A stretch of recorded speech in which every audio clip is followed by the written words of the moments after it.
Me llamo Imelda Ramírez Gutiérrez. Tengo 83 años. Los jóvenes me conocen aquí en Santa María del Valle, en el interior de Michoacán, como la abuelita del tejido, aquella que vende manteles coloridos en el tianguis dominical y siempre tiene dulce de calabaza guardado para los nietecitos ajenos.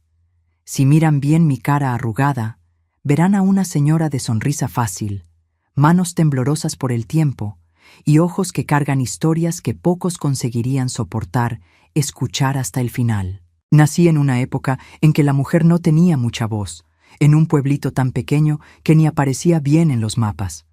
Nuestra casa quedaba a la salida del pueblo, casi tocando el camino de tierra que llevaba a la capital. Era una casita simple de adobe con un pequeño portal al frente, una huerta en la parte trasera y un ahuehuete enorme que cada septiembre explotaba en flores tan hermosas que la gente venía de lejos solo para verlas y tomarles fotografías. Mi papá, Antonio, trabajaba en el ferrocarril. Era un hombre bueno, de pocas palabras, que llegaba a casa con olor a humo y herrumbre impregnado en la ropa. Tengo pocos recuerdos de él. El más vívido es cuando me levantaba en sus hombros para tocar las flores del ahuehuete.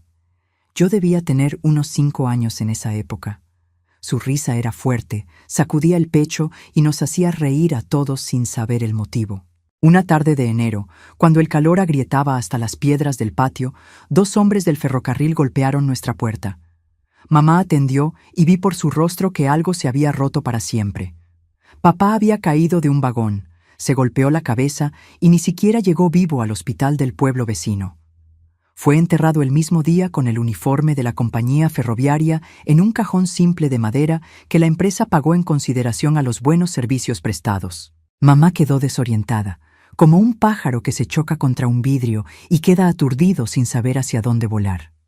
Miraba a la nada, respondía con palabras sueltas, olvidaba la comida en el fogón.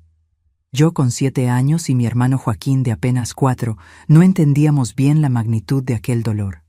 Solo sabíamos que papá había viajado al cielo y que ahora éramos solo nosotros 3 contra el mundo. Los meses que siguieron fueron de miseria. El dinerito que la compañía dio como indemnización pronto se acabó. Mamá comenzó a lavar ropa ajena, hacer limpieza en las casas de los más acomodados del pueblo, vender tamales en la puerta de la iglesia los domingos. Aún así, el dinero nunca alcanzaba. Hubo días en que la cena era solo unas tortillas con sal, y mamá decía que no tenía hambre para que nos quedara más a nosotros. Yo empecé a ayudar como podía. Iba junto a ella a las casas donde hacía limpieza. Aprendía a lavar, a cuidar la ropa. Tuve que crecer antes de tiempo. Joaquín, pobrecito, vivía con tos, una tos profunda que no pasaba con ningún té. El médico del pueblo dijo que era debilidad en los pulmones y recetó un jarabe carísimo que raramente podíamos comprar. Fue en esa época cuando Arnulfo entró en nuestras vidas. Era dueño de la tienda donde mamá compraba fiado cuando había qué comer. Un hombre alto, de unos 40 años, viudo desde hacía algunos años, sin hijos. Comenzó ofreciendo un paquete extra de galletas, un puñado adicional de frijoles. A veces perdonaba parte de la deuda. Con el tiempo, empezó a aparecer en nuestra casa al final del día, siempre trayendo alguna cosita para mí y para Joaquín. Mamá al principio era toda tímida, avergonzada, pero pronto se acostumbró a sus visitas. ¿Y cómo no acostumbrarse? Él traía no solo comida, sino también sonrisas para su cara, que desde hacía tanto tiempo solo sabía llorar. «Es un hombre bueno, Imelda», mamá decía mientras peinaba mi cabello antes de dormir. «Está cuidando de nosotros sin tener que hacerlo, eso es raro en este mundo». Unos 8 meses después de la muerte de papá, una tarde de domingo después de misa, mamá y don Arnulfo se casaron. Fue una ceremonia sencilla, solo los vecinos más cercanos y algunos amigos de él de la tienda. Mamá usó un vestido azul clarito que doña Josefa, nuestra vecina, le prestó. Estaba bonita con las mejillas sonrosadas de un modo que yo ya ni recordaba. Don Arnulfo se mudó a nuestra casa el mismo día. Trajo una maleta de ropa, una radio a pilas que fue la mayor novedad para nosotros, y promesas de días mejores. En la primera semana, reparó el techo que goteaba por todos lados cuando llovía. Compró un colchón nuevo para mí y para Joaquín, que hasta entonces dormíamos en un petate en el suelo, y mató una gallina gorda para la comida del domingo. Parecía que finalmente la suerte se había volteado a nuestro favor. Las cosas fueron bien por casi un mes. Mamá sonreía más, canturreaba mientras lavaba la ropa en el lavadero trasero. Joaquín ganó color en las mejillas. La tos disminuyó con el jarabe que ahora podíamos comprar. Yo volví a la escuela, que había abandonado para ayudar a mamá en las casas ajenas. Pero luego, despacio, las cosas comenzaron a cambiar. Primero fueron cosas pequeñas. Don Arnulfo quejándose de la comida, diciendo que estaba sin sal, que su madre la hacía mucho mejor. Después, criticando el modo en que mamá arreglaba la casa, que todo estaba muy descuidado. Pronto vino el tono de voz más alto, la mirada atravesada cuando lo contrariaban. Una noche, llegó tarde oliendo a mezcal. Mamá, preocupada, había guardado su cena en el fogón de leña para mantenerla caliente. Cuando fue a servirle, él miró el plato y tiró todo al suelo. «Esto es comida de cochinos, no de gente», gritó con una voz que yo nunca había oído antes. Esa noche escuché a mamá llorando bajito en el cuarto de ellos y unos ruidos que no podía entender. Al día siguiente, ella apareció con un moretón en el brazo. Dijo que se había golpeado con la esquina de la mesa. Fue cuando comenzó nuestro calvario. Don Arnulfo se volvió otro hombre, o tal vez siempre había sido ese hombre y nosotros no lo habíamos visto bien. Bebía casi todos los días. Gastaba el dinero de la tienda en juego y mezcal, y cuando llegaba a casa, cualquier cosita era motivo para comenzar los gritos y los destrozos. Mamá volvió a quedarse sin color, flaca, los ojos siempre en el suelo como si tuviera miedo de encarar al mundo. Para disimular los moretones que aparecían en sus brazos, en el cuello, a veces en la cara, inventaba historias de caídas, de golpes con muebles, cosas que nadie creía, pero nadie cuestionaba. En aquel tiempo, en problema de marido y mujer, nadie metía cuchara. ¿Y yo? ¿Cómo quedé en medio de todo esto? Ah, mis queridos, es ahí donde la historia se vuelve aún más triste. Como estaba diciendo, la llegada de don Arnulfo a nuestra vida lo cambió todo. Mamá, que ya era una mujer sufrida por la pérdida de papá, ahora vivía en un miedo constante, pisando con cuidado dentro de su propia casa. Joaquín, mi hermanito, se encogía todo cuando oía los pasos del padrastro llegando.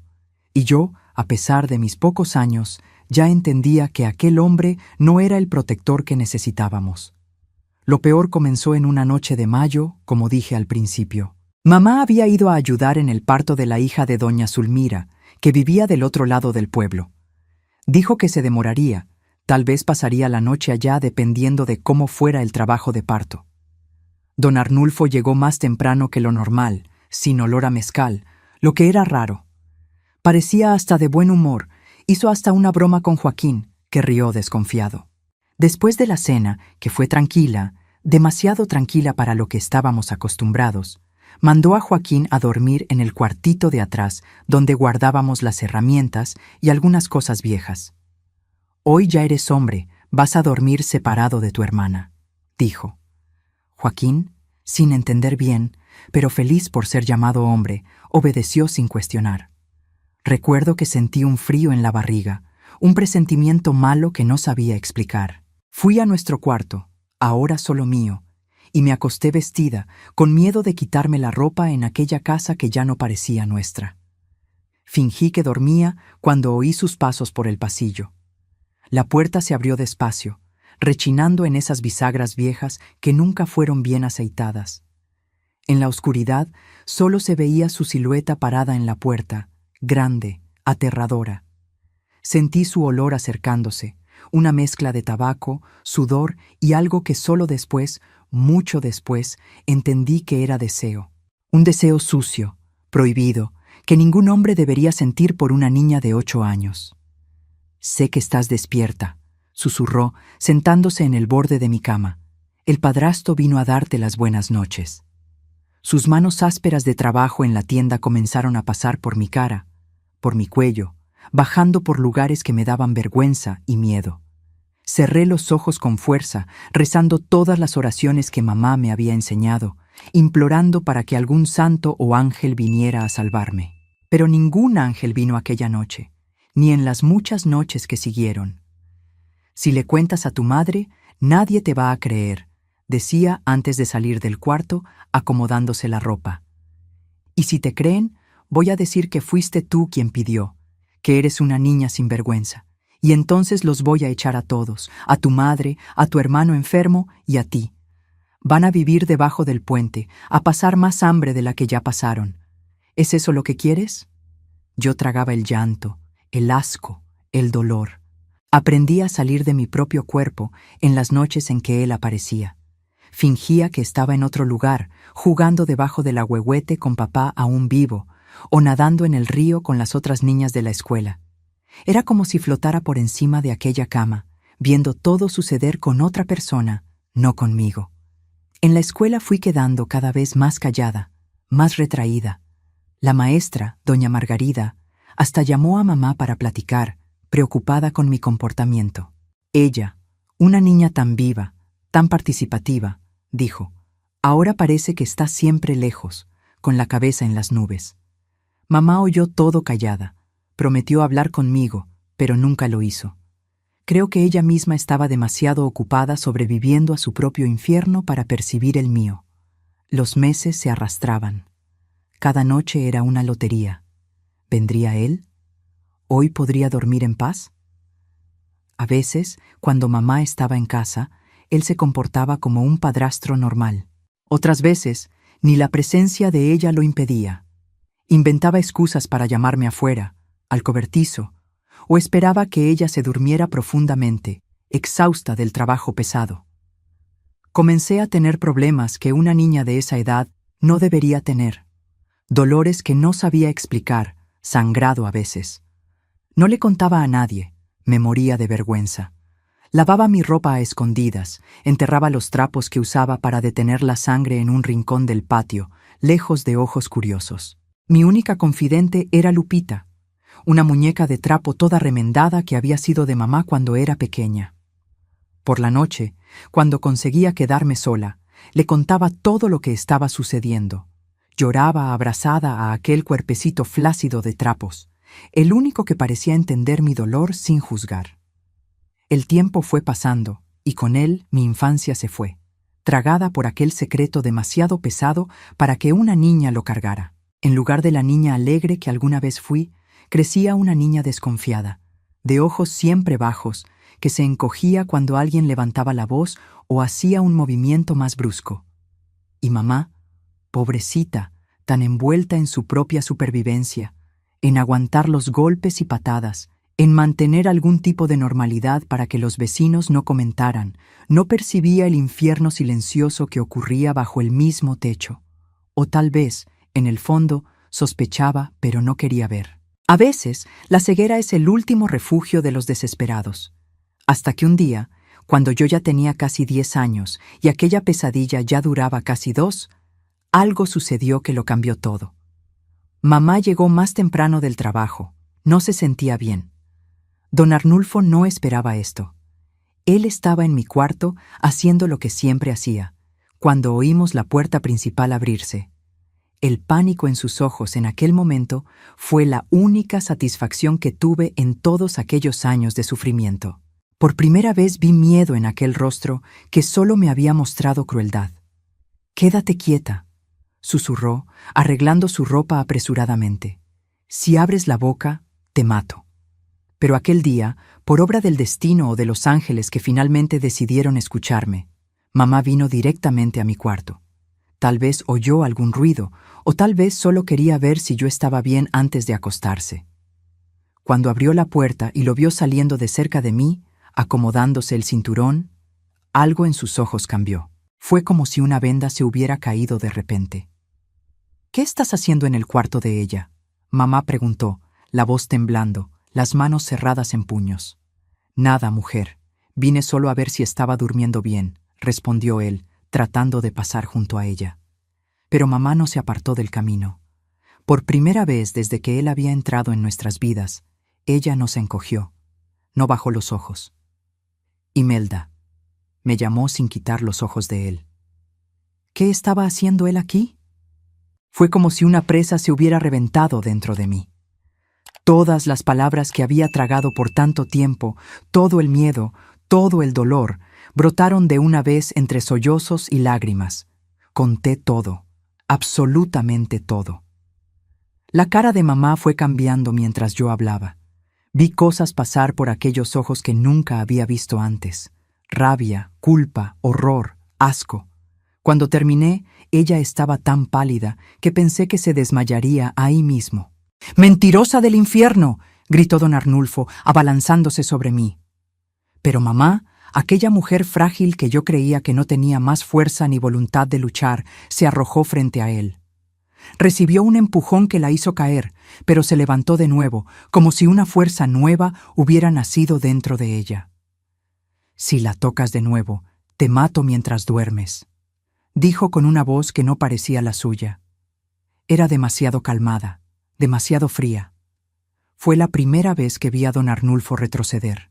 Aquella noche, él durmió en la sala, refunfuñando que éramos dos locas, que nadie nos creería, que nos pondría en la calle. Al día siguiente, mamá cerró la puerta de nuestro cuarto, empujó la cómoda contra ella y se acostó conmigo en la cama, abrazándome como no lo hacía desde hacía años. «Perdóname, hija», susurró en la oscuridad, las lágrimas mojando mi cabello. «Perdóname por no haberte protegido, pero ahora se acabó. Lo juro por el alma de tu padre que se acabó». Yo quería creerle, pero conocía demasiado bien el poder de aquel hombre, el miedo que causaba. «¿Y si nos echa, mamá? ¿A dónde iremos? Joaquín necesita sus medicinas». «Shh», hizo, acariciando mi cabello. «Mañana es otro día, y será un día muy diferente. Ya verás. Ahora duerme, mi pequeña. Duerme que estoy aquí vigilando tu sueño». Aquella noche, por primera vez en tanto tiempo, dormí sin pesadillas, protegida por el abrazo de mi madre. No sabía aún, pero el día siguiente realmente sería muy diferente. Sería el día en que mamá y yo comenzaríamos nuestra venganza, una venganza que nadie, mucho menos don Arnulfo, podría imaginar. Aquella noche, después de que mamá descubrió todo, dormí por primera vez en casi 2 años sin aquel nudo en el estómago, sin aquel miedo que era mi compañero de todas las horas. Creo que fue el cansancio, de tanto llorar, de finalmente haber hablado lo que estaba atorado en la garganta desde hacía tanto tiempo.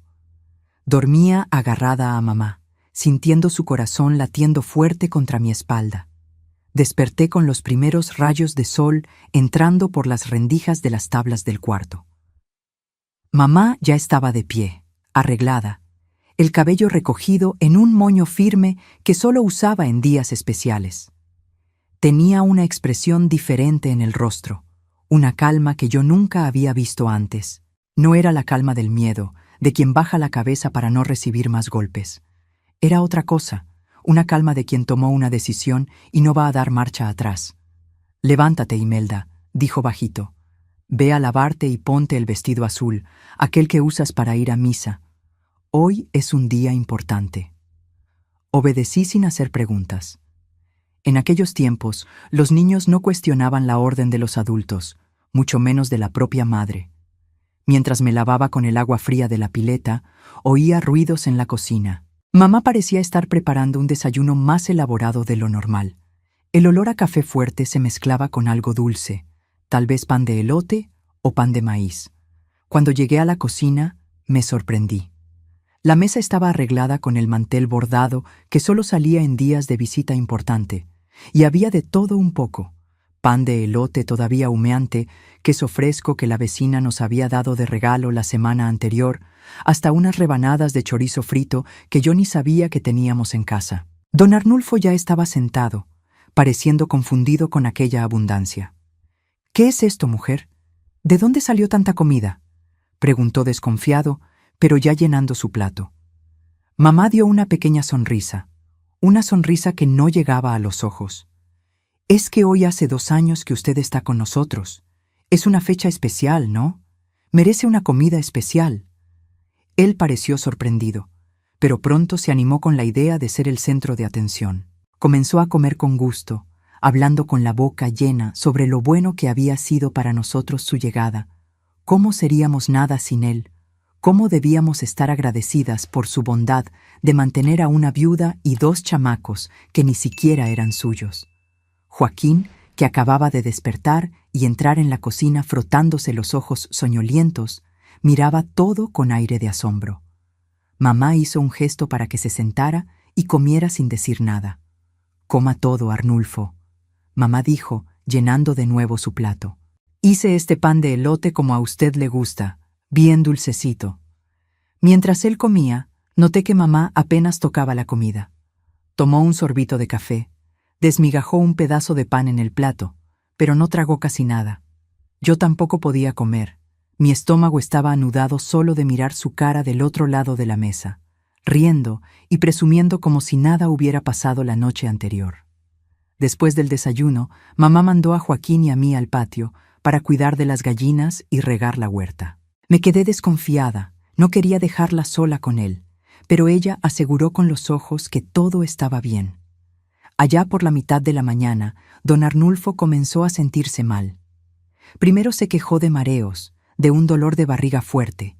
Después empezó a sudar frío, a ponerse pálido como el papel. «Debe haber sido algo que comí», refunfuñó, corriendo varias veces al cuartito de atrás donde estaba la letrina. Mamá, preocupadísima, preparó un té de hierbabuena bien fuerte para él. «Esto va a ayudar a limpiar el estómago», dijo, haciéndole tragar todo. Pero en vez de mejorar, él fue empeorando. Comenzó a vomitar, a retorcerse de dolor. «Creo que necesito llamar al doctor Ramiro», mamá dijo, pareciendo muy afligida. «Usted no tiene buena cara». Él casi gritó. «Nada de médico, esto pasará, ya tuve esto antes, es solo una indisposición». Todo el día fue así, él empeorando poco a poco, y mamá fingiendo preocupación, dando más tés, más remedios caseros que ella misma preparaba en la cocina. Joaquín y yo fuimos mantenidos lejos, jugando en el patio, pero de vez en cuando yo espiaba por la ventana y lo veía cada vez más blanco, más abatido, sudando mucho. Cuando llegó la noche, él ya ni siquiera podía mantenerse en pie. Mamá lo ayudó a acostarse en la cama de ellos. Colocó unos paños mojados en su frente para bajar la fiebre que había comenzado. «Mañana, si usted no mejora, voy a llamar al doctor Ramiro aunque no quiera», dijo con firmeza. «No puedo dejar que el padre de mis hijos muera así». Él intentó protestar, pero ya estaba demasiado débil. Se quedó acostado, gimiendo bajito, mientras mamá hacía otro té en la cocina. Aquella noche, después de que Joaquín se durmió, mamá me llamó al patio. Estaba oscuro. Solo la luz débil de la luna iluminaba su rostro. Nunca olvidaré cómo parecía diferente, como si hubiera envejecido y rejuvenecido al mismo tiempo. «Hija», susurró, sosteniendo mis manos entre las suyas. «Necesito contarte algo, pero primero necesito que me prometas que nunca, nunca jamás vas a contar esto a nadie, ni a Joaquín cuando crezca, ni a tus hijos si algún día los tienes, ni en tu lecho de muerte. Es un secreto nuestro, solo nuestro». Prometí. Claro que prometí. ¿Qué no prometería a aquella mujer que finalmente había creído en mí, que finalmente se había levantado contra el monstruo que vivía bajo nuestro techo? «Tu padrastro no va a mejorar», dijo, la voz tan baja que apenas pude oírla. «Lo que él tiene no es enfermedad que médico cure». No entendí de inmediato. Era muy joven, muy inocente todavía a pesar de todo lo que había pasado. «¿Cómo así, mamá? ¿Recuerdas aquella vez que el ratón grande apareció en la despensa y se comió todo nuestro maíz? ¿Recuerdas lo que tu padrastro usó para matarlo?» Entonces entendí. Él había usado veneno para ratas, un veneno fortísimo que mataba en el acto a cualquier animal que lo comiera. Era un polvito blanco parecido al azúcar, que él guardaba bien lejos de nuestro alcance. «¿La señora?», comencé a preguntar, los ojos abiertos de susto. «No hables, hija. Cuanto menos sepas, mejor para ti. Solo necesito que entiendas una cosa. Mañana, cuando amanezca, tu padrastro no va a despertar más, Y entonces vamos a tener que llorar mucho, fingir desesperación. Yo voy a decir al delegado que él venía quejándose de dolores en el pecho desde hace tiempo, que debe haber sido el corazón. Tú y Joaquín no hablan nada, solo lloran. ¿Entendido? Asentí, incapaz de hablar. Una parte de mí estaba horrorizada con lo que mamá había hecho o estaba haciendo. Otra parte, una parte más oscura que ni sabía que existía dentro de mí, sentía un alivio tan grande que casi me ahogaba. Se lo merece, hija, mamá continuó, como si adivinara mis pensamientos. Por lo que te hizo, por lo que me hizo a mí. Ninguno de nosotros merecía vivir en este infierno y no había otra manera. Si huyéramos, él nos perseguiría. Si lo denunciara, ¿quién me creería a mí contra él, el comerciante respetado del pueblo? Si lo encarcelaran, algún día saldría y vendría a vengarse. No, hija. Algunas hierbas malas tenemos que arrancarlas de raíz. Volvimos al interior de la casa. Don Arnulfo estaba en la cama, más amarillo que la cera de vela, respirando con dificultad. Mamá me mandó a dormir con Joaquín en el cuartito de atrás. Mañana será un día difícil, dijo, dándome un beso en la frente. Vas a tener que ser fuerte. Y lo fue. Despertamos con el grito de mamá viniendo de su cuarto. Cuando corrimos hasta allá, ella estaba inclinada sobre el cuerpo ya rígido de don Arnulfo, llorando como nunca la había visto llorar antes. Lloraba tan convincentemente que hasta yo, que sabía todo, dudé por un segundo. Los vecinos acudieron con el ruido. Pronto la casa estaba llena de gente. Alguien fue a llamar al delegado, otro al doctor Ramiro. El médico llegó primero, examinó el cuerpo y declaró que había sido un ataque fulminante del corazón. Con su edad y bebiendo como bebía, era una bomba de tiempo, le dijo a mamá, que seguía llorando desconsoladamente. El entierro fue al día siguiente. Todo el pueblo apareció, más por curiosidad que por consideración. Mamá, toda de negro, no paraba de llorar. Joaquín y yo, también vestidos de negro con ropa prestada por los vecinos, nos quedamos calladitos a su lado, sin saber exactamente cómo actuar. Era un hombre bueno, decían los vecinos, dando palmaditas en la espalda de mamá. Cuidó de ustedes como si fueran suyos. Si ellos supieran lo que pasaba dentro de aquella casa de adobe cuando las puertas se cerraban, cuando caía la noche. Si supieran de los horrores que aquellas paredes testimoniaron en silencio, de las lágrimas que aquel suelo absorbió, tal vez no estarían allí fingiendo respeto por un hombre que no merecía ninguno. Pero nadie nunca supo, ni el delegado, que hasta hizo unas preguntas rutinarias pero pronto se convenció de que había sido muerte natural, ni el padre que rezó por su alma como si fuera la de un santo, ni siquiera Joaquín, que era demasiado pequeño para entender lo que estaba pasando. Después del entierro, volvimos a casa, ahora solo nosotros tres de nuevo. Mamá, en vez de parecer aliviada, estaba aún más abatida. Aquella noche, después de que Joaquín se durmió, me llamó para sentarme en el portal delantero. Imelda, dijo con voz ronca de tanto llorar fingidamente durante todo el día. Lo que hicimos fue pecado, un pecado grande. Tal vez vayamos al infierno por esto. Pero él se lo merecía, mamá, respondí, repitiendo lo que ella misma me había dicho la noche anterior. Por lo que me hizo, por lo que le hizo a usted, se lo merecía. Ella asintió, mirando al cielo estrellado. Pero no nos corresponde a nosotras hacer justicia con nuestras propias manos. Eso es trabajo de Dios. Entonces, ¿por qué lo hizo la señora? Porque a veces no tenemos opción, hija. A veces hacemos lo que necesitamos hacer para proteger a quienes amamos. Y yo te amo más que todo en esta vida, más que mi propia alma, que ahora está manchada. Quedamos en silencio por un tiempo, oyendo los grillos cantar, el viento meciendo las hojas del ahuehuete, hasta que mamá habló de nuevo, la voz más firme. Pero ahora necesitamos seguir adelante. Nada de mirar hacia atrás. Lo que está hecho, está hecho. Vamos a trabajar duro, reconstruir nuestra vida, solo nosotros tres. Nunca más nadie te lastimará, hija. Nunca más. Eso te lo prometo por el alma de mi madre. Y así hicimos. En los meses que siguieron, mamá asumió el control de la tienda. Los hombres del pueblo pensaban que no lo lograría, que pronto tendría que vender todo o buscar otro marido. Pero lo sorprendió. Era inteligente, sabía hacer cuentas mejor que muchos hombres educados, y pronto la tienda estaba prosperando aún más. Joaquín comenzó a mejorar de la tos con las medicinas que ahora podíamos comprar regularmente. Yo volví a sonreír, a jugar con los otros niños en la escuela, a dormir sin pesadillas. Poco a poco, la sombra de don Arnulfo fue desapareciendo de nuestra casa, de nuestros corazones, pero el secreto quedó guardado bajo 7 llaves entre mamá y yo. Un lazo invisible nos unía más fuerte que cualquier otro. En las noches de tormenta, cuando los truenos hacían temblar las paredes de la casa, yo me aferraba a mamá y susurraba: «Es solo el ruido del cielo, ¿verdad, mamá?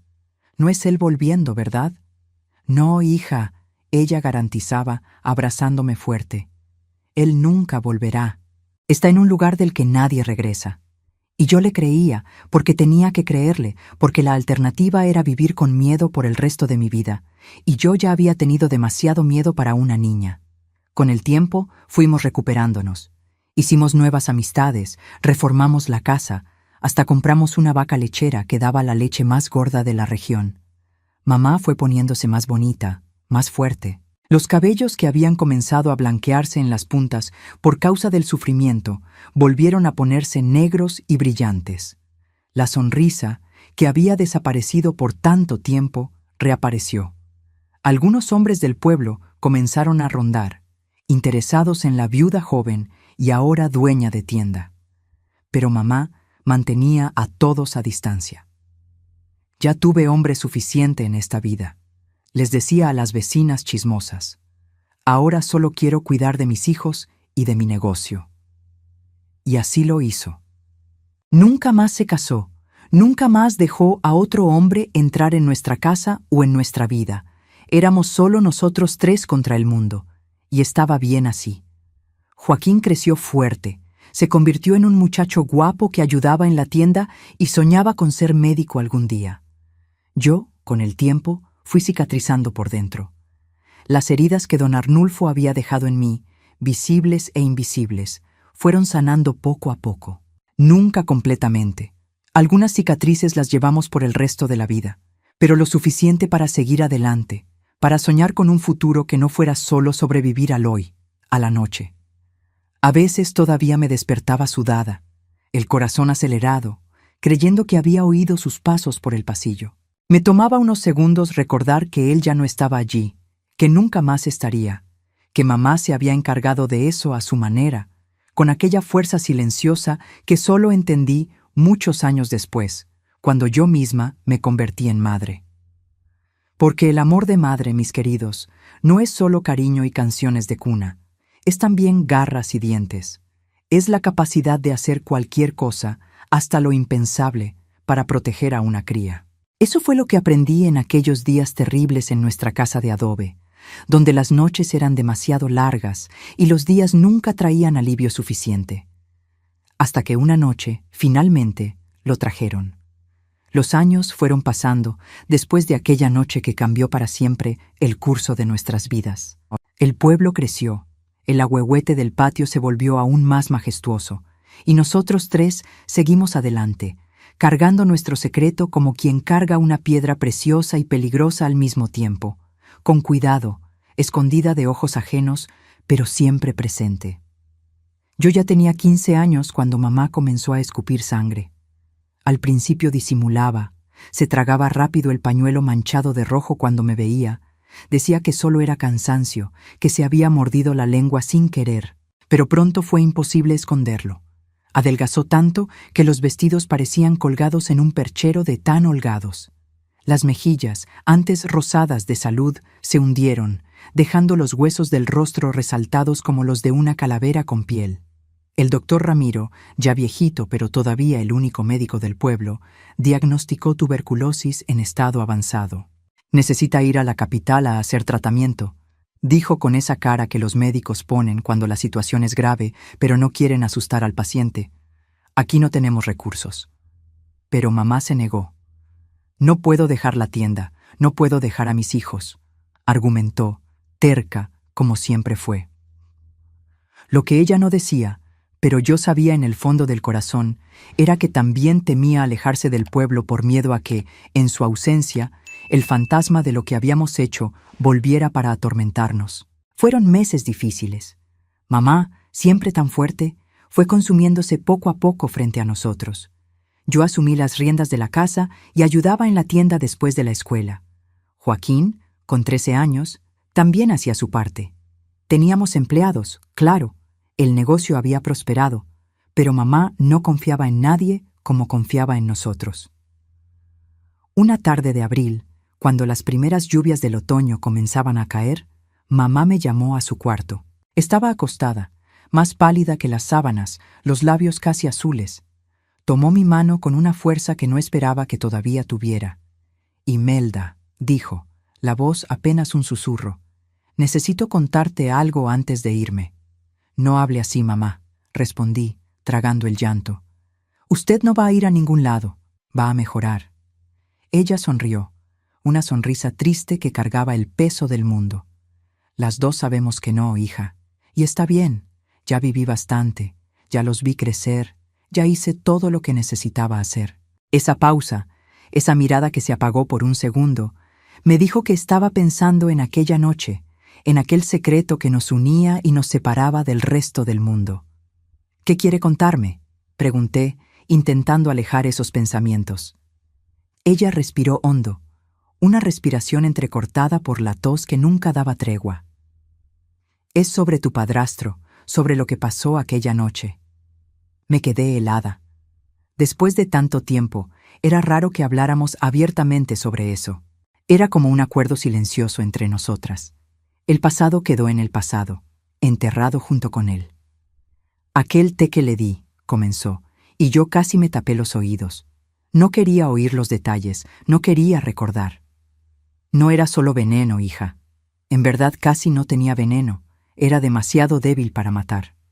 No entendí. Si no era el veneno, ¿qué había causado la muerte de él?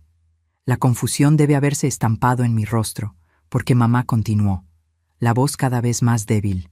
«Yo tenía otro plan. Iba a dejarlo enfermo, muy enfermo, pero vivo. Iba a obligarlo a confesar lo que te hacía frente al delegado, al padre, a quien más necesitara oírlo. Iba a expulsarlo del pueblo con la vergüenza que merecía cargar». «Entonces, ¿cómo...?» Comencé a preguntar, pero las palabras murieron en mi boca cuando la comprensión comenzó a formarse. «Fue el doctor Ramiro», mamá susurró. «Cuando llegó aquella mañana, me llevó aparte. Dijo que vio las señales en tu cuerpo, los moretones, la evidencia de lo que había pasado contigo. Sentí el rostro arder de vergüenza. Nunca había imaginado que alguien más supiera, mucho menos el viejo médico del pueblo. Pero claro, él era médico, sabía identificar las señales. Él me preguntó cuánto tiempo hacía», mamá continuó. «Cuando se lo conté, se puso lívido de rabia. Parecía otro hombre, no aquel viejito tranquilo que conocíamos. «¿Y solo actuaste ahora?», me preguntó. Le expliqué que acababa de descubrirlo, que ya había comenzado a darle el veneno, pero que tardaría, que quería hacerlo sufrir despacio. Mamá hizo una pausa, la respiración cada vez más difícil. Humedecí sus labios con agua. Esperé que se recuperara un poco. El doctor Ramiro lo examinó. Estaba semiconsciente, pero vivo, fuerte como un toro a pesar del veneno. «Este hombre se va a recuperar», me dijo. «Y cuando se recupere, hará cosas peores con tu niña. Conozco el tipo». Entonces sacó una jeringa de su maletín y la llenó con algo que no me dejó ver. «Sal del cuarto por 5 minutos», me ordenó. «Cuando vuelvas, él ya habrá sufrido un ataque cardíaco. Es lo que pondré en el certificado». Me quedé sin palabras. Todos esos años creyendo que había sido ella, mi madre, quien había cargado ese peso terrible por mi causa. Y ahora descubría que había sido el doctor Ramiro, el hombre que todos en el pueblo respetaban, que iba a la iglesia cada domingo, que nunca había sido visto levantando la voz a nadie. «¿Por qué me dejó pensar que había sido usted?», pregunté. las lágrimas ahora corriendo libres por mi rostro. «¿Por qué era mejor así?», respondió, apretando mi mano con lo que parecían ser sus últimas fuerzas. Era una carga que yo podía llevar, y el doctor Ramiro, él tenía familia, tenía su reputación. Si alguien sospechara, él lo hizo por ti, hija, por todas las niñas que tu padrastro podría lastimar en el futuro. ¿Y el doctor nunca dijo nada? ¿Todos estos años? Nunca, mamá confirmó.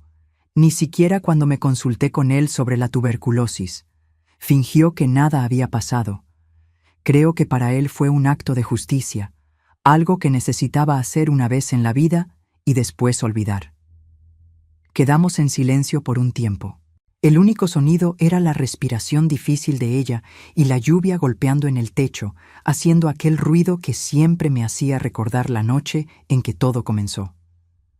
«¿Por qué me está contando esto ahora, mamá?» «Porque no quiero morir llevándome esta mentira», dijo. «Y porque quiero que entiendas una cosa, hija. El mundo está lleno de monstruos como tu padrastro, pero también está lleno de personas buenas dispuestas a hacer lo correcto, como el doctor Ramiro. Solo necesitamos tener el valor de pedir ayuda cuando la necesitamos». Aquella noche, mamá empeoró. La fiebre subió tanto que deliraba, llamando a mi padre, a veces hasta el nombre de mi padrastro, como si estuviera reviviendo viejas peleas. Llamamos al doctor Ramiro, pero poco pudo hacer, aparte de darle morfina para aliviar el dolor. Lo miré diferente aquella noche. Ya no era solo el médico del pueblo, el viejito simpático que daba dulces a los niños después de las consultas. Era el hombre que había vengado mi honor, que había puesto fin a mi pesadilla, que había hecho lo que la propia ley no hubiera tenido el valor de hacer. Mamá murió al amanecer, sosteniendo mi mano y la de Joaquín. Sus últimas palabras fueron un pedido de perdón, no por la muerte de mi padrastro, sino por no haberme protegido antes, por no haber visto las señales cuando estaban justo frente a ella. El entierro fue grande. Todo el pueblo compareció. Mamá era respetada, querida, la comerciante honesta que había criado 2 hijos sola después de la muerte trágica del marido. Nadie, excepto yo y el doctor Ramiro, sabía la verdad completa sobre quién había sido realmente. Una mujer que había fallado en proteger a su hija, pero que había hecho todo para corregir su error. Después del entierro, el doctor Ramiro me llamó aparte. Parecía aún más viejo que la noche anterior, como si la muerte de mi madre le hubiera robado años de vida. «Tu madre te contó, ¿verdad?», preguntó sin preámbulos. Asentí, incapaz de mirarlo a los ojos. «No te sientas mal por ella, niña», dijo con voz cansada. «Fue una buena mujer que hizo lo mejor que pudo. Y en cuanto a mí, bueno, ya estoy viejo. Si Dios quiere cobrarme por aquella noche, que así sea. No me arrepiento». «Gracias», fue todo lo que conseguí decir. Él asintió una vez, solemnemente, y se alejó. Fue la última vez que hablamos sobre aquello. Con la muerte de mamá, todo cambió de nuevo. Yo tenía 15 años, Joaquín 13. Éramos huérfanos, pero la ley decía que éramos demasiado jóvenes para cuidar de nosotros mismos y de un negocio. El juez del municipio vecino determinó que fuéramos a vivir con una tía lejana en otro pueblo y que la tienda fuera vendida. El dinero quedaría guardado hasta que cumpliéramos 21 años. Fue como perderlo todo por segunda vez. Primero el padre, después la madre, y ahora nuestra casa, nuestro sustento, nuestra historia en el pueblo donde habíamos crecido. Pero yo ya no era aquella niña asustada que se escondía debajo de la cama. Había aprendido con mamá a luchar por lo que era mío. En la víspera de partir, visité al doctor Ramiro en su casa. Me recibió en el portal, sorprendido con mi visita tan tarde en la noche. «Doctor», comencé, la voz más firme de lo que esperaba. «Usted ayudó a mi familia una vez, cuando más lo necesitábamos. Ahora necesito su ayuda de nuevo». Le expliqué mi plan. Nos quedaríamos en el pueblo. Yo cuidaría de la tienda con ayuda de los empleados más confiables. Joaquín seguiría en la escuela. Solo necesitaba que él, como persona respetada en la comunidad, intercediera junto al juez, garantizara que éramos capaces, que no necesitábamos la tutela de parientes lejanos que ni conocíamos. El doctor Ramiro me miró por un largo tiempo, aquellos ojos azules desteñidos por el tiempo estudiándome como si me viera por primera vez. «Tienes la fuerza de tu madre», dijo finalmente. «Y la inteligencia también, por lo que veo. Estás en lo correcto. No necesitan salir de aquí. Este pueblo es su hogar, esa tienda es su legado». Al día siguiente, él fue personalmente a hablar con el juez. No sé exactamente qué dijo, pero funcionó. El juez, un hombre gordo y con cara de pocos amigos, accedió a dejarnos quedar, siempre que el doctor Ramiro sirviera como una especie de tutor no oficial, asegurando que cumpliéramos nuestras obligaciones en la escuela y que el negocio no fuera a la quiebra. Y así comenzó el tercer capítulo de mi vida. Ya no era la niña inocente de la infancia con los padres, ni la víctima silenciosa de los abusos del padrastro. Era una joven mujer, prácticamente madre de mi hermano menor, dueña de una tienda que ahora dependía de mis decisiones. Fue difícil al principio. Algunos proveedores no querían negociar conmigo por ser mujer y demasiado joven. Algunos clientes más antiguos desconfiaban de que yo supiera calcular precios correctamente. Pero con cada obstáculo yo oía la voz de mamá en mi cabeza. «Sé fuerte, hija. Muestra de qué estás hecha». Con el tiempo fui conquistando el respeto que mi trabajo merecía. La tienda no solo sobrevivió, sino que prosperó en mis manos. Instalé la primera caja registradora del pueblo, ampliamos el inventario, hasta comenzamos a proveer a pueblos vecinos. Joaquín, siguiendo los pasos de mamá, tenía un talento natural para los números y para tratar con la gente, y el doctor Ramiro, fiel a su promesa, nos apoyó en todo. Venía a cenar con nosotros al menos una vez por semana, preguntaba sobre la escuela, sobre el negocio, daba consejos cuando los pedíamos, respetaba nuestro espacio cuando no los pedíamos. Se convirtió en la figura paterna que nunca tuve realmente, ni en mi padre verdadero, del que apenas me acordaba, ni en el monstruo que había sido mi padrastro. Era gentil, como su propio nombre sugería, pero firme cuando era necesario. Y sobre aquella noche, sobre lo que él había hecho por nosotros, nunca más hablamos. Era como si hubiera sido un sueño, o pesadilla, de otra vida. En el pueblo, las lenguas más afiladas cuchicheaban sobre nuestra cercanía.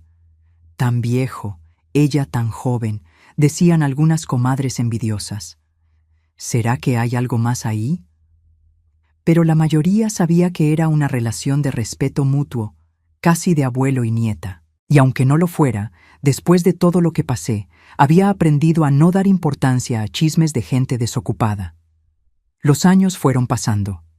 Joaquín terminó la escuela con distinción y consiguió una beca para estudiar medicina en la capital, realizando el sueño que nunca había abandonado desde pequeño.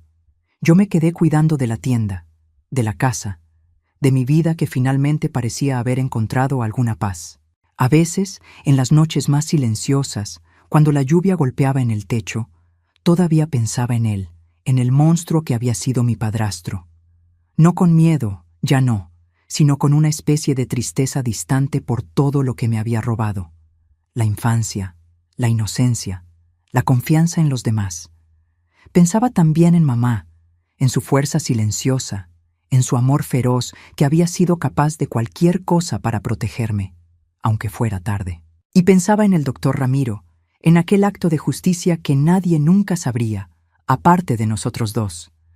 En aquella jeringa que había puesto fin a mi pesadilla y comenzado una nueva vida para mí. Fue así como aprendí que el mundo no es blanco y negro, que hasta las personas más improbables pueden esconder secretos terribles o actos de valentía increíbles, y que a veces, solo a veces, la justicia viene por las manos más inesperadas. Cuando cumplí 21 años, muchas cosas ya habían cambiado en mi vida y en el pueblito donde crecí. La tienda se convirtió en una mercería grande, con 2 empleadas que me ayudaban y un muchacho para hacer las entregas en las casas más distantes. El doctor Ramiro, nuestro protector silencioso, se había jubilado por la edad, ya pasaba de los 70, pero todavía atendía a algunos pacientes antiguos en casa. Joaquín estaba en el 3er año de medicina en la capital, Volvía en las vacaciones lleno de historias de la ciudad grande, de los profesores, de los libros que estudiaba. La vida seguía a un ritmo tranquilo, en un equilibrio que yo nunca había conocido antes. Por la noche, sentada en el portal delantero con una taza de té, mirando las estrellas punteando el cielo oscuro, a veces me sorprendía pensando en lo afortunada que había sido, después de todo. A pesar de todo lo que pasé, estaba entera, fuerte, con un negocio propio, respetada en el pueblo, sin depender de ningún hombre. ¿Cuántas mujeres de mi edad podían decir lo mismo en 1945? Fue en una de esas noches de contemplación que oí golpes en la puerta principal. Era tarde, casi las 10, hora en que raramente alguien aparecía. Pensé que podía ser alguna emergencia, tal vez algún cliente necesitando medicina para un niño con fiebre o petróleo para una lámpara que se había acabado. Cuando abrí la puerta, me encontré con un rostro que no veía desde hacía casi 10 años. Teodoro, el hijo mayor de don Arnulfo, mi padrastro. Es difícil explicar lo que sentí en aquel momento. Fue como si el tiempo hubiera retrocedido de repente, como si todos los fantasmas que creía haber enterrado resurgieran de una vez. Quedé paralizada, la mano todavía en el pomo, incapaz de hablar o de moverme. «Tú debes ser Imelda», dijo, quitándose el sombrero en un gesto que parecía educado, pero que no combinaba con la mirada dura, calculadora. «Hija de doña Dolores, que se casó con mi padre». Tragué saliva, finalmente encontrando mi voz. «Soy yo. ¿Qué desea?» Él sonrió, una sonrisa que no llegaba a los ojos y que me recordó tanto la del padre que sentí un escalofrío recorrer mi espina dorsal. «¿Puedo entrar? La conversación es larga».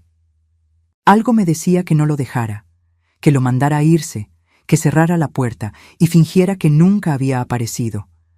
Pero también sabía que tarde o temprano tendríamos que tener esta conversación. Mejor que fuera en mis términos, en mi casa, donde me sentía segura.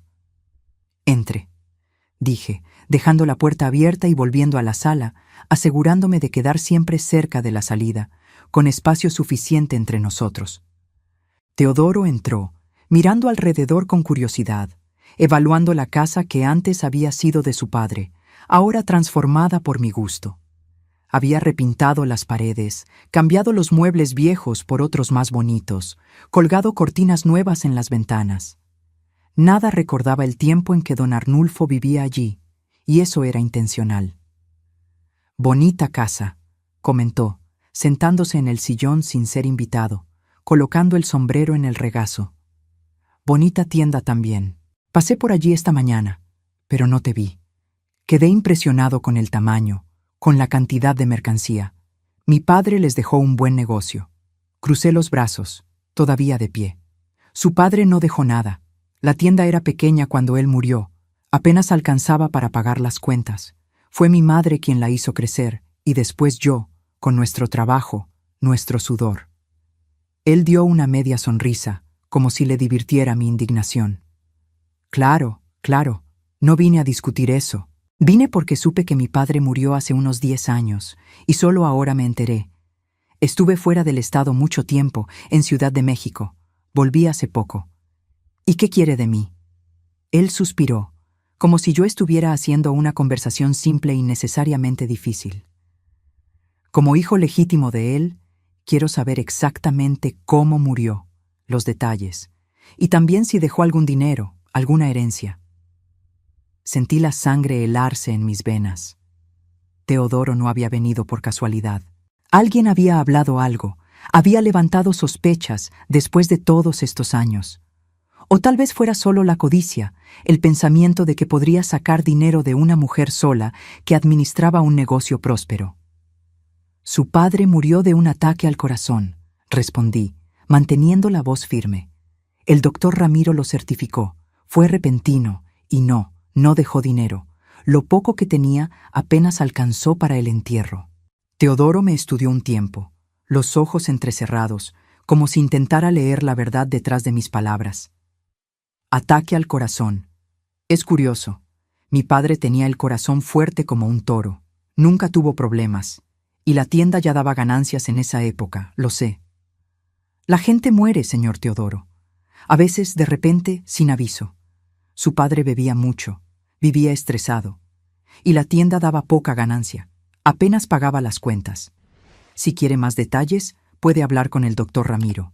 Él atendió a su padre en los últimos momentos. Él se levantó, colocándose el sombrero de vuelta en la cabeza. Voy a hablar, sí, y con otras personas también. ¿Sabe, señorita? Cuando un hombre muere de repente, dejando una viuda joven y bonita como era su madre, la gente habla. Y yo he oído muchas cosas interesantes desde que llegué al pueblo. Mi corazón se aceleró, pero mantuve el rostro impasible. Usted oyó chismes de gente que no tiene qué hacer. Mi madre era una mujer decente que sufrió mucho con la muerte de su padre, tanto que enfermó pocos años después y se fue también. ¿Ah, ella murió también?, preguntó, alzando las cejas en una sorpresa que no parecía genuina. ¡Qué pena! Me habría gustado conversar con ella también.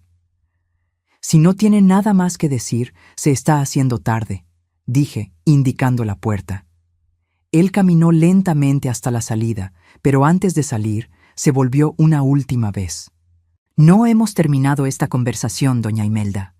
Estoy seguro de que usted sabe más de lo que está diciendo, y voy a descubrir la verdad sobre la muerte de mi padre, aunque tenga que voltear este pueblo de cabeza. Después de que se fue, cerré la puerta con manos temblorosas y me dejé resbalar hasta el suelo, el corazón martillando en el pecho.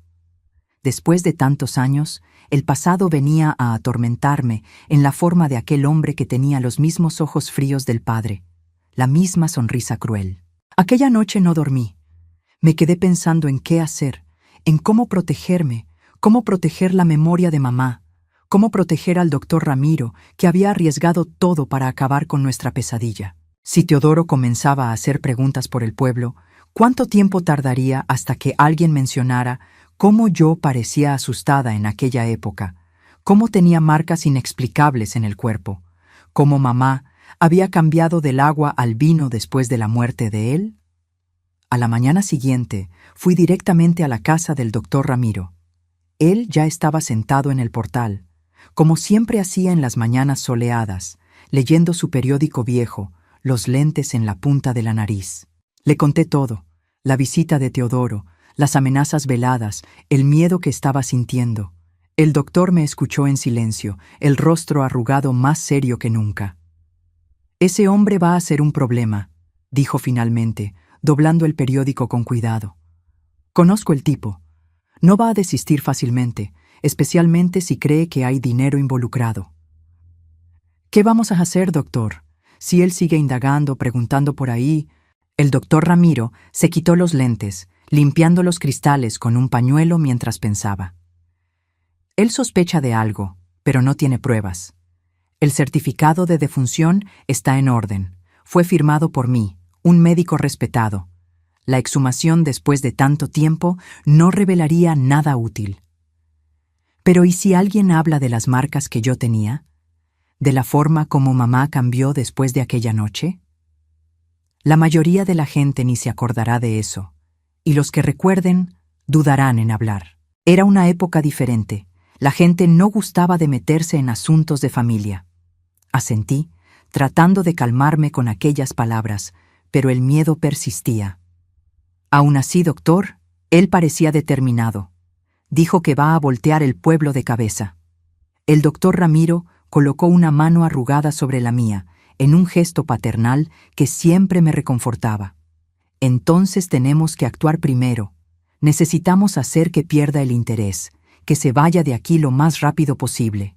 El doctor se quedó en silencio por un tiempo, mirando más allá de mí, hacia el jardín bien cuidado frente a la casa.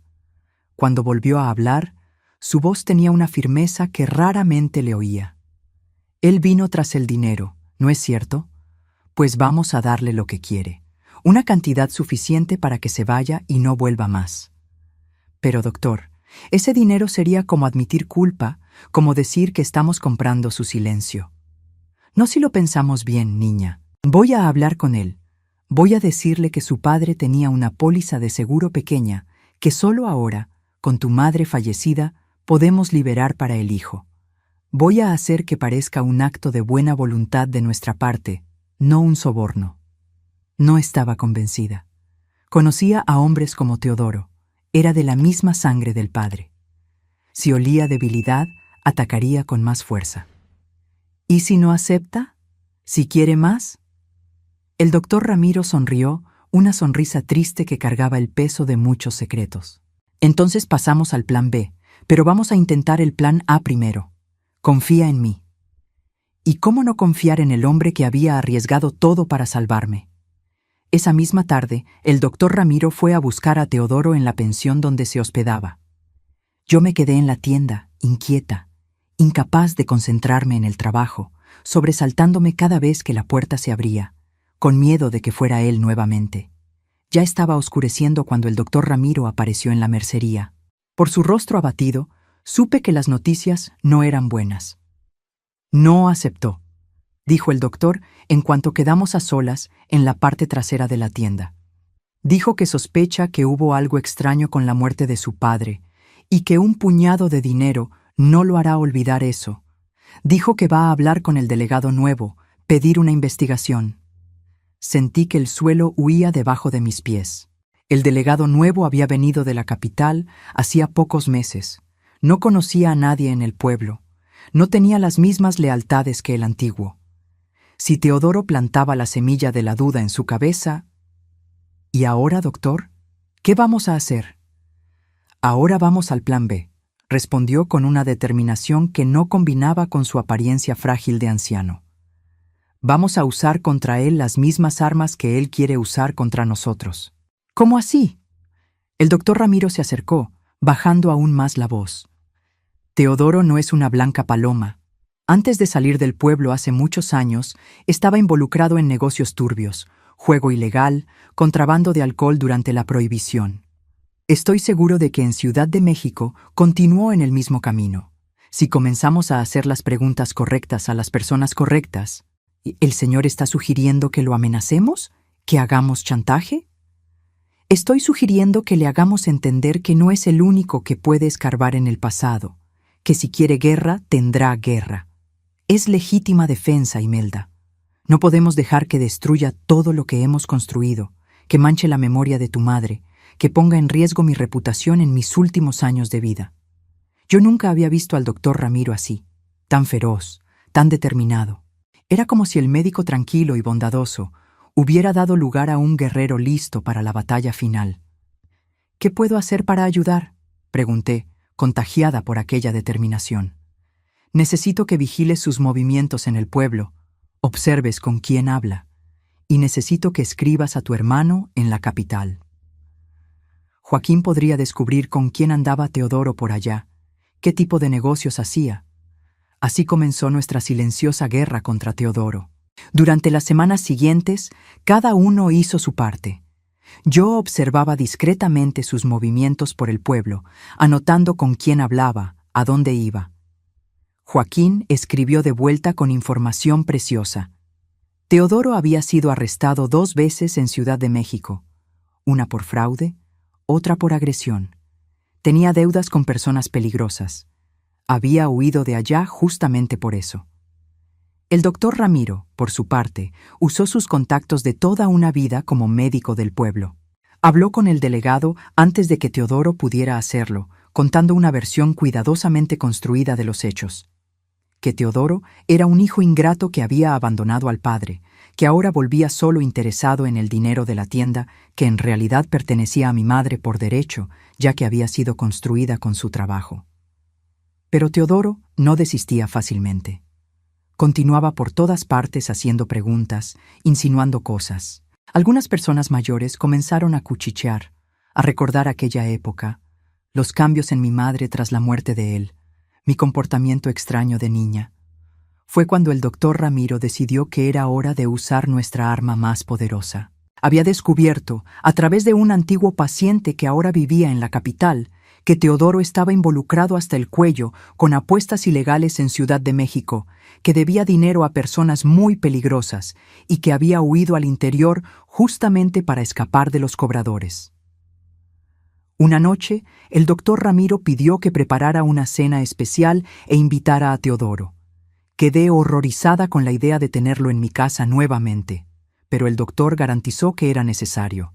«Vamos a hacer como tu madre hizo una vez», dijo con una mirada significativa que me hizo entender inmediatamente. Una cena especial para mostrar nuestra buena voluntad. Mi sangre se heló. «El Señor no está sugiriendo que...» «No, niña, claro que no», se apresuró a aclarar. «No somos asesinos, pero podemos usar la historia a nuestro favor. La fuerza de la sugestión a veces es más poderosa que cualquier veneno».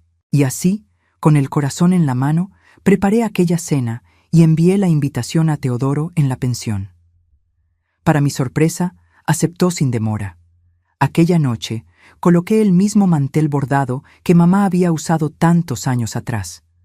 Preparé una cena abundante: pollo asado, arroz, frijoles charros y para el postre un pan de elote, el mismo que ella había hecho aquella mañana fatídica. Teodoro llegó puntualmente, vestido con su mejor traje, el cabello peinado hacia atrás con brillantina. Parecía satisfecho consigo mismo, como si ya hubiera ganado alguna batalla que yo desconocía. El doctor Ramiro llegó poco después, elegante en su traje antiguo pero bien conservado, trayendo una botella de vino. La cena comenzó tensa, con conversaciones superficiales sobre el clima, sobre cómo el pueblo había cambiado. Pero pronto Teodoro fue directo al punto. Entonces me invitaron a cenar. ¿Debo entender que están listos para contarme la verdad sobre la muerte de mi padre? El doctor Ramiro sonrió tranquilamente, sirviendo más vino para todos. La verdad, señor Teodoro, es exactamente lo que consta en el certificado de defunción. Su padre murió de un ataque al corazón. Lo que queríamos discutir es por qué está tan obsesionado en desenterrar el pasado. Teodoro dio una risa seca. Creo que los dos saben muy bien por qué. Mi padre era dueño de esa tienda cuando murió. Valía mucho más de lo que ustedes admiten. Y hay algo extraño en esta historia, la forma como murió tan de repente, como la viuda asumió el control de todo. Su padre golpeaba a mi madre. Corté, incapaz de contenerme más. La golpeaba casi todos los días. Era un hombre violento, cruel, y en cuanto a la tienda, estaba casi quebrada cuando ella la asumió. Fue el trabajo de ella lo que la hizo prosperar. Teodoro me miró con desprecio. ¿Es eso lo que ella te contó? ¿Y tú le creíste? Mi padre era un hombre duro, sí, pero honesto, trabajador. Construyó esa tienda de la nada. Su padre era mucho más que un hombre duro, dijo el doctor Ramiro, colocando el tenedor cuidadosamente al lado del plato. Era enfermo. Hacía cosas que ningún hombre decente haría. Teodoro entrecerró los ojos. ¿Qué tipo de cosas? El doctor Ramiro me miró como pidiendo permiso. Asentí levemente. Su padre abusaba de Imelda, una niña de apenas 8 años en la época. Hacía cosas horribles con ella, cosas que ninguna criatura debería sufrir. La madre descubrió tarde, cuando el daño ya estaba hecho. El rostro de Teodoro se enrojeció, después se puso blanco. Por un momento pensé que iba a negar, a gritar, a acusarnos de mentir, pero entonces algo extraño sucedió. Bajó los ojos, fijándolos en el plato frente a él. Hizo lo mismo conmigo y con mi hermana, dijo, la voz tan baja que apenas pude oír. Por eso huí de casa a los 15 años, por eso nunca volví. El silencio que siguió fue denso, cargado de dolor antiguo, de secretos finalmente revelados. Miré al doctor Ramiro, que parecía tan sorprendido como yo. ¿Por qué entonces está aquí?, pregunté finalmente. ¿Por qué quiere desenterrar todo esto? ¿Por qué amenazarnos? Teodoro levantó el rostro y vi que había lágrimas en sus ojos, lágrimas genuinas, no fingidas. Porque necesito el dinero. Estoy en problemas en Ciudad de México. Debo a gente peligrosa. Si no pago, soy hombre muerto. Pensé que si los amenazaba con una investigación, si fingía creer que habían matado a mi padre, me darían dinero para irme. Fue como si un peso enorme se quitara de mis hombros. Él no estaba realmente interesado en la verdad. No le importaba el padre, solo quería dinero para salvar su propio pellejo. ¿Cuánto debe?, preguntó el doctor Ramiro, pragmático como siempre. Teodoro mencionó una cantidad que me hizo atragantar. Era mucho dinero, más del que teníamos disponible en ese momento. No tenemos tanto, admití. La tienda va bien, pero reinvertimos casi todo. Para conseguir esa cantidad, tendría que vender parte del negocio o pedir un préstamo grande. Teodoro parecía devastado. Entonces estoy perdido. Me dieron un mes. Ya pasaron 3 semanas. Fue el doctor Ramiro quien encontró la solución. Tengo ahorros, dijo. No tengo hijos, no tengo para quién dejar. Puedo prestar la mitad de la cantidad. La otra mitad Imelda puede conseguirla con un préstamo menor en el banco, usando la tienda como garantía. Lo miré asombrada por su generosidad. Pero doctor, usted trabajó toda la vida por ese dinero. ¿Y qué voy a hacer con él a mi edad? ¿Comprar otro traje para ser enterrado? Bromeó, aquella sonrisa bondadosa volviendo a su rostro. Además, veo esto como una forma de finalmente cerrar este capítulo de nuestras vidas, de enterrar de una vez el fantasma de Arnulfo. Al final de aquella noche, teníamos un acuerdo. Daríamos el dinero a Teodoro a cambio de la promesa de que nunca más volvería, nunca más mencionaría la sospecha sobre la muerte del padre, nunca más perturbaría nuestra paz. 3 días después, con el dinero en las manos, él partió del pueblo, volviendo a Ciudad de México para saldar sus deudas. Antes de irse, vino a despedirse de mí y del doctor Ramiro. Estaba diferente, menos arrogante, con una sombra en los ojos que yo conocía bien. La sombra que queda cuando cargas secretos demasiado pesados. Siento mucho lo que mi padre te hizo, dijo, pareciendo sincero por primera vez desde que había aparecido en mi puerta. Nadie merece pasar por eso. Nadie, ni tú, respondí, sorprendiéndome a mí misma por la compasión que sentía por aquel hombre que, hacía pocos días, consideraba un enemigo. Después que él partió, finalmente pude respirar en paz nuevamente. El pasado que había amenazado resurgir y destruir todo lo que habíamos construido, volvía a quedar donde debía, en el pasado. Aquella noche, sentada en el portal con el doctor Ramiro, mirando las estrellas como tantas veces habíamos hecho, sentí una gratitud inmensa por aquel hombre que había sido más padre para mí que cualquier otro. Gracias, dije simplemente, sosteniendo su mano arrugada entre las mías. Él sonrió, aquella sonrisa sabia que me había guiado por tantos años. La venganza más dulce, Imelda, no está hecha de veneno ni de violencia. Está hecha de paz, de vida bien vivida a pesar de todo. Tú y tu madre lo lograron. Ustedes vencieron. Y yo sabía que él tenía razón. La venganza más dulce no había sido la muerte de mi padrastro, sino lo que vino después. La vida que conseguí construir, el negocio que hice prosperar, la persona en que me convertí a pesar de las cicatrices. Esa era la verdadera victoria. Esa era la verdadera venganza. Los años pasan más rápido cuando una va envejeciendo. Parece que el tiempo, que antes se arrastraba como caracol en día de lluvia, ahora corre como río después de tormenta. Siento esto cada día cuando me miro al espejo y veo a esta señora de cabellos blancos, manos arrugadas como papel de estraza, mirándome de regreso con ojos que cargan 83 años de historias. Después que Teodoro se fue de nuestras vidas, llevándose con él las últimas amenazas del pasado, pude finalmente respirar en paz.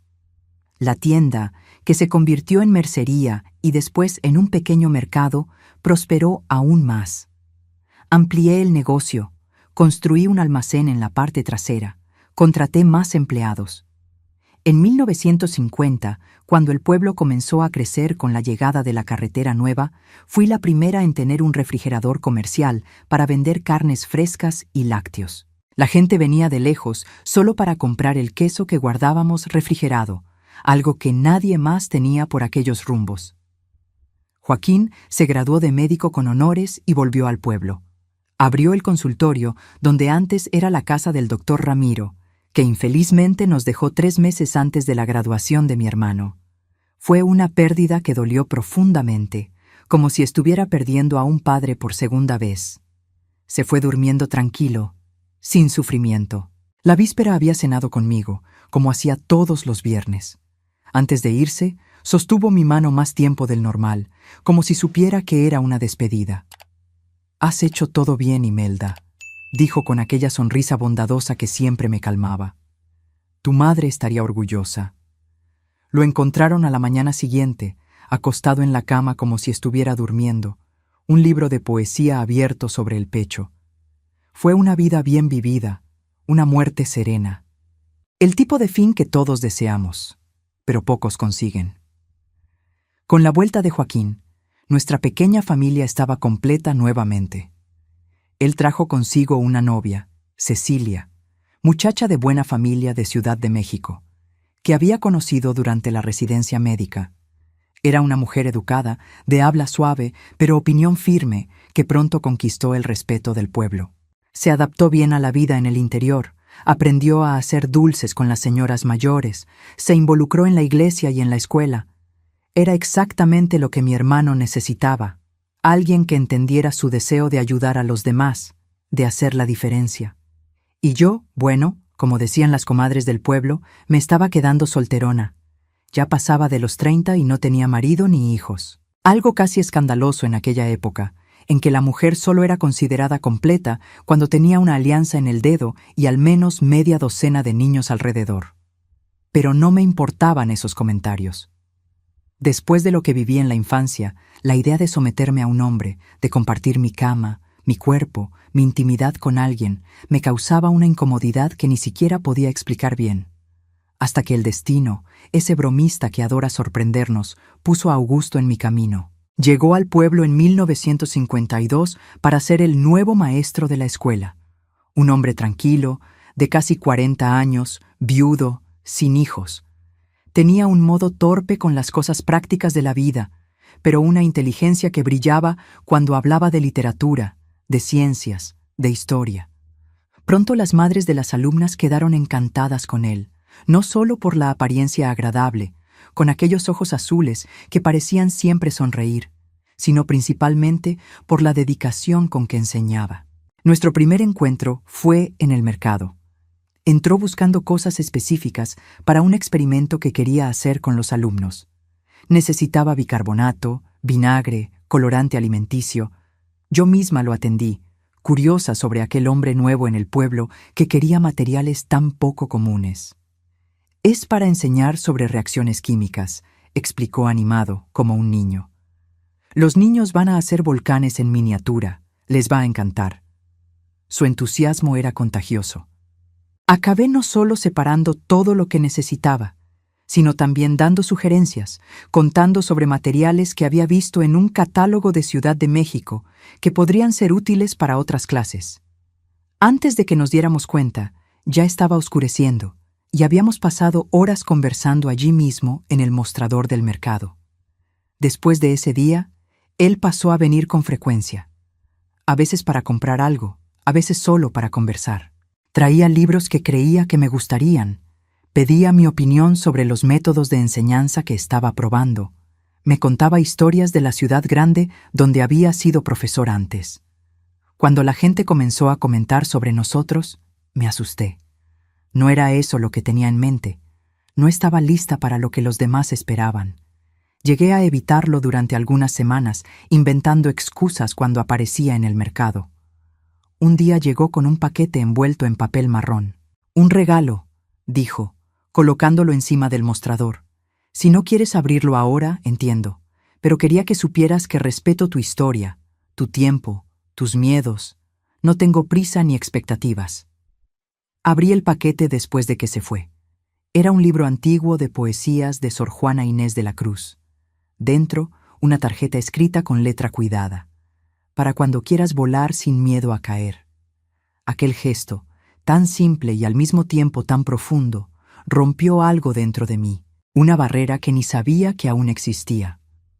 Por primera vez, percibí que podía haber un tipo diferente de relación, basada no en posesión o control, sino en respeto mutuo, en amistad, en compañerismo.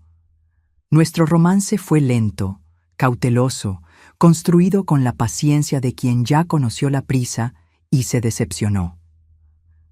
Augusto nunca preguntó sobre mi pasado, nunca exigió explicaciones para mis momentos de rechazo, para las pesadillas que a veces todavía me despertaban en medio de la noche.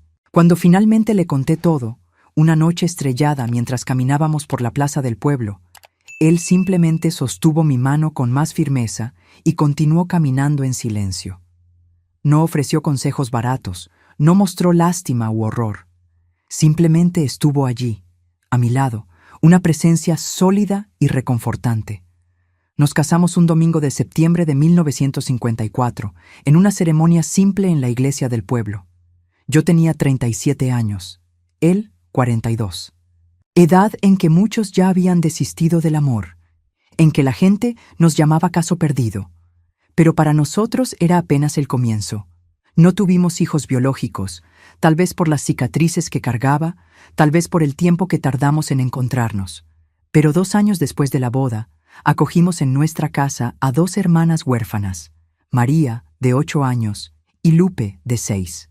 Su madre había muerto en el parto de un tercer hijo, que tampoco sobrevivió. El padre, desesperado con la pérdida e incapaz de cuidar de las niñas, las dejó con una tía anciana y desapareció. Cuando la tía también falleció, las pequeñas quedaron sin nadie. Fue Augusto quien las encontró llorando en la puerta de la escuela un día de lluvia. Nadie quería quedarse con las 2. Una boca ya era difícil de alimentar, ¿cuánto más 2? Él las trajo a casa aquella misma noche, empapadas, con las pocas pertenencias envueltas en un costal de yute. Solo hasta que encontremos una solución, dijo. Pero en el fondo, los 2 ya sabíamos cuál sería esa solución. Las niñas trajeron una alegría a nuestra casa que ni sabía que faltaba. María, seria y responsable como yo había sido a su edad. Lupe, traviesa y llena de preguntas como Joaquín. Pronto se convirtieron en nuestras hijas en todo menos en la sangre. Y tal vez justamente por eso, por no tener la misma sangre, yo haya conseguido romper el ciclo de dolor que había marcado mi propia infancia. Crié a mis hijas con amor, pero sin miedo, con protección, pero sin asfixia. Les enseñé todo lo que mi madre no tuvo tiempo de enseñarme, a defenderse, a reconocer el peligro, a nunca, jamás quedarse calladas ante una injusticia, especialmente si esa injusticia estaba siendo cometida contra ellas mismas. Los años fueron pasando. Las niñas crecieron, fueron a estudiar a la capital como habían soñado. María se convirtió en maestra como su padre adoptivo. Lupe siguió la medicina como su tío Joaquín. Ambas volvieron al pueblo después de graduarse, determinadas a retribuir todo lo que habían recibido. Augusto y yo envejecimos juntos, viendo nuestro pequeño pueblo transformarse, viendo la tienda que un día fue pequeña convertirse en una red con 3 sucursales en pueblos vecinos. Vimos nietos llegar, 5 en total, 3 de María, 2 de Lupe, y los llenamos de amor y de historias. Augusto se fue hace 7 años, a los 85, después de una neumonía que ni los cuidados del cuñado médico consiguieron curar. Partió como vivió, tranquilo, sereno, pensando más en los demás que en él mismo. Sus últimas palabras fueron para mí: gracias por enseñarme a volar sin miedo a caer. Ahora, a los 83 años, cuando miro hacia atrás, veo una vida que no siempre fue fácil, pero que valió cada día. Veo cicatrices, sí, pero también flores que nacieron de esas mismas heridas. Veo pérdidas, pero también ganancias inmensurables. Veo dolor, pero también una alegría tan profunda que a veces todavía me quita el aliento.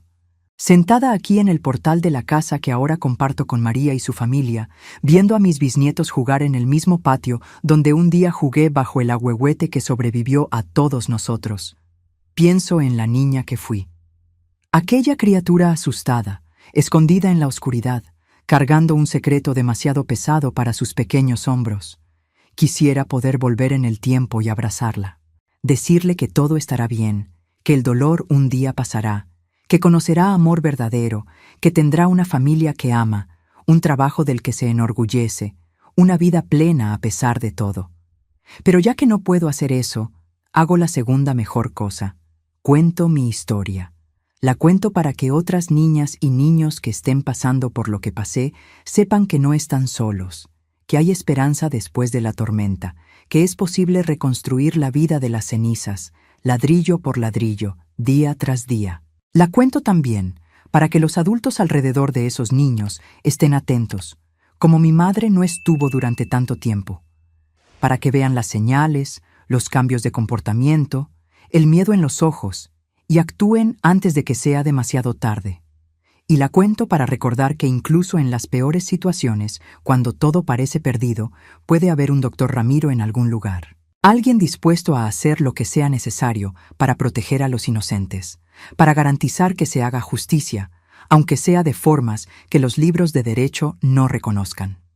Mi historia no es bonita, no es fácil de escuchar, pero es verdadera, es honesta, y tal vez, solo tal vez, pueda ayudar a alguien que necesita oír exactamente esto hoy. Si has llegado hasta aquí, quiero agradecerte de corazón.